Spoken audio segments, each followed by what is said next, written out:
Hi friends, ఇది TH02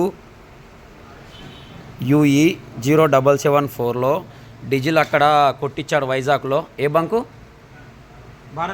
Bharat petrol pump. ఎక్కడ? వైజాగ్లో తాళ్ళపాలెం బంకులో కొట్టించారు. ఇది చూడండి డీజిల్ ఎలా ఉన్నది. సేమ్ మన సర్ఫ్ నీళ్ళలాగా ఉన్నది, దీంట్లో పినాయిల్ లాగా ఉన్నది. అసలుకి డీజిల్ ట్యాంక్ మొత్తం ఇలానే ఉన్నది. అలా ఇది కొట్టించిన తర్వాత బండి బాగా ప్రాబ్లం వచ్చిందండి. ఇప్పుడు ఒక దాదాపు పంపు నౌజలు పోయినాయి. 80,000 ఖర్చు వస్తుంది.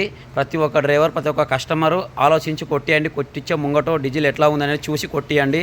దీనివల్ల ఇప్పుడు ఓనర్కి 80,000 రూపాయలు ఖర్చు అవుతుంది. ఇది ఎవరు భరించుకుంటారండి చెప్పండి? పరిస్థితి ఇట్లా ఉన్నది. వర్షాకాలం కదా, దాంట్లో వాటర్ రావచ్చు, లేదంటే వాళ్ళు ఏమైనా కలపవచ్చు, కెమికల్ కూడా చూసి కొట్టివ్వండి. ఓకేనా? ఇప్పుడు ఈ డ్రైవర్ పరిస్థితి పికప్ లేదని మా దగ్గరకు వచ్చాడు, మేము చూసినాము. చూసిన తర్వాత డీజిల్ ఓపెన్ చేస్తే ఇలా ఉన్నది డీజిల్.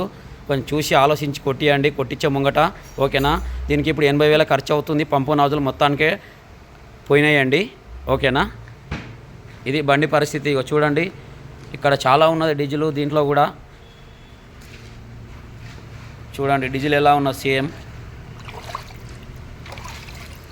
ఇదే అండి పరిస్థితి డీజిల్ది. కనీసం ఒక స్మెల్ కూడా రావట్లేదు ఇది. ఇగో ఈయననే డ్రైవర్ బాగా బాధపడుతున్నాడు. ఓకేనా?